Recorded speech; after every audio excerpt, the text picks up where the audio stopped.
أعوذ بالله من الشيطان الرجيم بسم الله الرحمن الرحيم Assalamu alaikum wa rahmatullahi wa barakatuh. Muhtaram Müslüman kardeşler. Hürmetli milletteşler. Bana 9 may җитү белән без бөтен дөнья сугышында, икенче бөтен дөнья сугышында җиңү белән горурлана башлыйбыз.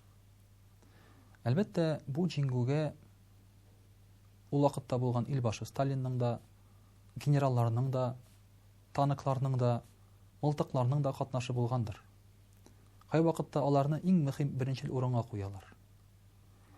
Ләкин менә немец генералының шушы җиңү вакытында урысларны күргәннән соң әйткән сүзенә игътибар итик әле. Немецлар кулына 16 яшьтән алып 23 яшькә кадәр рус кызлары, ул вакыттагы Совет Союзындагы хатын-кызлар дип әйтик инде, пленга төшәләр, әсирлеккә. Аларны тикшереп караганнан соң, аларның 80% кыз булуы ачыклана. Саф кыз. Шул вакытта шушы немец генералы әйтә, мондый югары әхлаклы халыкны без җиңгә алмабыз ди. Әле бу сугыш башы гына була. Менә шуңа күрә дә икенче бөтен дөнья сугышында без ничек җиңдек соң дип сорау бирсәләр, мин әйтер идем, халыкның тәрбияле, әхлаклы, намуслы булуы белән. Бүгенге көндә мондый хәл килеп чыкса, безнең кызларыбызның күпмесе саф кыз булыр иде икән. Хәзер бит кияүгә чыкканда да, иләнгән вакытта да бик сирәге, бик әзе генә саф булып кияүгә чыгалар һәм иләнәләр. Менә шуңа күрә дә бүген зина турында сөйләшеп китик әле. Зина кылу ул никахсыз җинси мөнәсәбәткә керү. Ир һәм хатын кызның инде. Гадәттә. Менә шушы гамәл хәзерге вакытта бер ничек тә гынахка да керми, начарлык булып та саналмый, ә кай вакытта саф булу, моны эшләмәү ахмаклык билгесе булып санала. Әгәр дә ток-шоуларны карасаң, 12, 13, 14 яшьлек кызларның инде җинси тормыш белән яшәгәннәрен күрәбез. Ул гына түгел, балалар тапканнарын күрәбез. Аборт ясатканнарын күрәбез. Димәк, әхлак дәрәҗәсе шул дәрәҗәдә түбән төшеп киткән ки, инде Алла сакласын, хайваннардан да түбән булганбыз. Зинаның зыяны нәрсәдә соң? Беренчедән, Аллаһы Тәгалә Коръәни Кәримдә безгә әйтә: "Әз-занияtu ваз-зани фаҗлиду кулла вахидин минһума 100 җалда." Зина кылучы хатын-кызны, зина кылучы ир кешенең икесен дә 100 тапкыр таяк белән суктырыгыз ди. Зина ул ислам динендә җинаят булып санала. Әгәр дә кеше иләнгән булса, кияүдә булса, аларны таш белән бәреп үтерергә Аллаһ Тәгалә әмер итә. Менә шул дәрәҗәдә каты гынах икән ул. Кияүдә булмаса, иләнмәсә таяк белән суктыралар, яки иләнгән кияүдә булган килеш зина кылсалар, ягъни хыянат итсәләр бер-берсенә, ул вакытта таш белән бәреп үтерәләр. Димәк, җинаятның җәзасын карап, бу җинаятның ни дәрәҗәдә авыр икәнен күрергә була.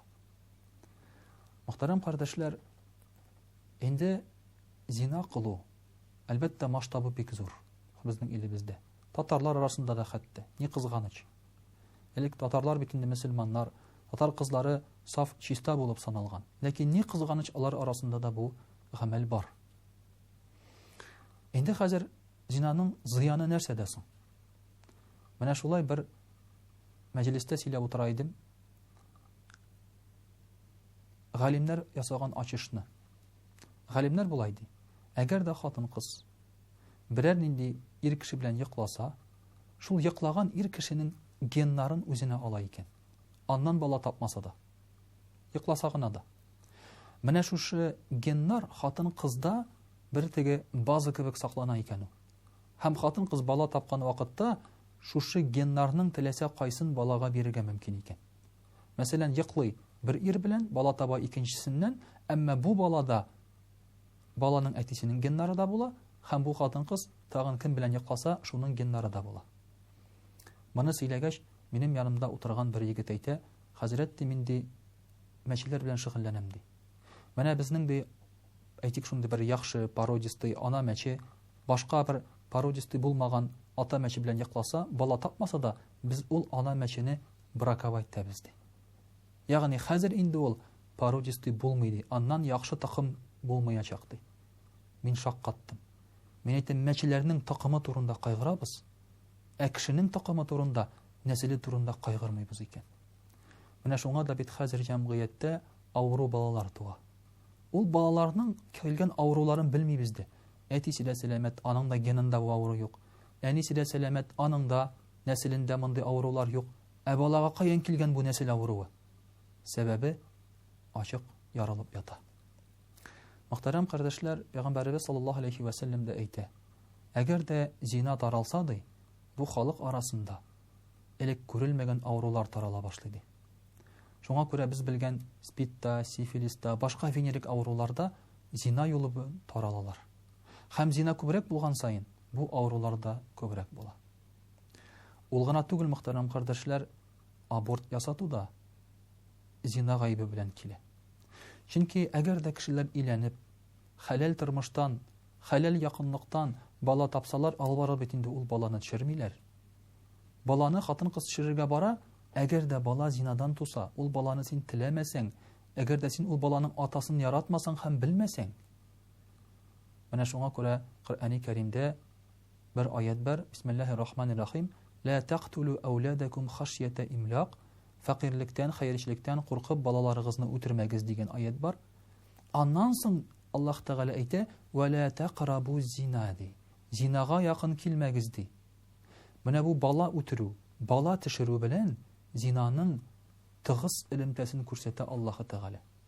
Элекеге вакытта бу Коръән аятын әйткәндә абортлар булмаган. Аборт ясамаганнар, баланы туганнан соң үтерә торган булганнар.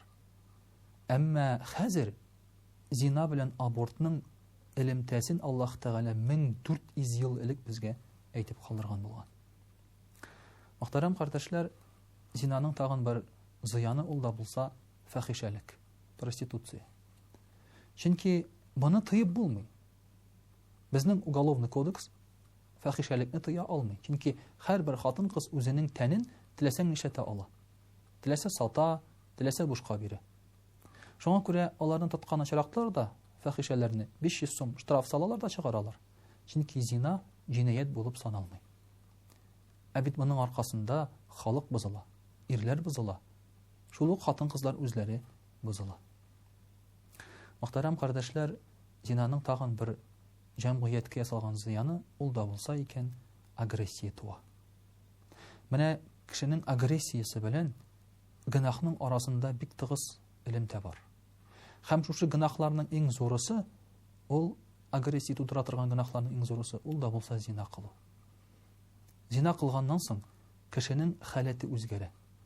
Пәйгамбәрбез саллаллаһу алейхи ва сәллям әйтә: зина кылган вакытта да кешенең иманы чыга ди. Чыга да болыт кебек истә тора ди. Тәүбә иткәч, үкенгәч, бу иманы кире кайта. Ә юк икән, юк. Уйлап карагыз әле. Кеше зина кылганда имансызга әйләнә. Ни өчен?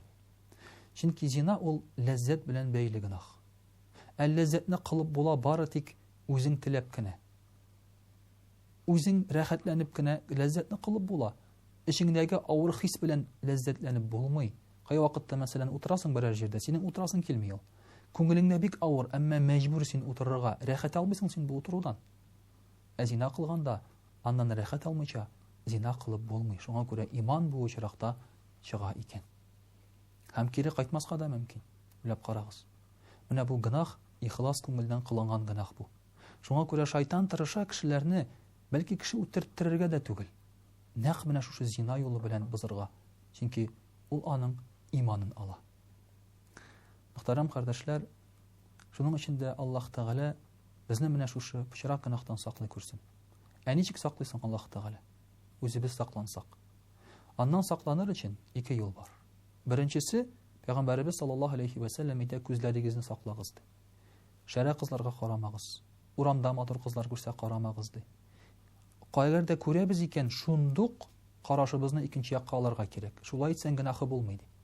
Әмма карасаң, үзең изләсәң моны, күңелең зинага тартылган була. Һәм икенче ысулы, хатын-кыз белән кирәкмәгән сөйләшүләр алып барырга кирәкми. Һәм икәүдән икәү генә калырга кирәкми. Әгәр дә шулай итмәсәң, Аллаһ Тәгалә саклый. Әмма үзең сакламасаң, үзеңне әлбәттә саклый алмыйсың. Шуңа күрә бит Аллаһ Тәгалә әйтә: "Якын килмәгез зинага, ла тaqrabu зинады." Якын килгәч инде аны кылуың бик ихтимал. Аллаһ Тәгалә, мөхтәрәм кардәшләр, халкыбызны, милләтебезне чиста кылсын. Балаларыбыз чиста үссен. Чөнки бит Коръәни Кәримдә дә Аллаһ Тәгалә әйтә: "Мәрьям галәйһиссәлам үзенең карынын саклады, пак чиста итте ди. Шуңа күрә без аңа чиста бала бирдек ди." Ягъни Гайса галәйһиссәламне. Нәселләребез чиста булсын дисәк, хатын-кызның карынын сакларга кирәк. Ир кешенең нәселен сакларга кирәк. Шул вакытта балаларыбыз да сәламәт, тәүфиклы, иманлы, тәртипле булып туачак һәм үсәчәк. Вассаламу алейкум ва рахматуллаһи ва баракатуһ.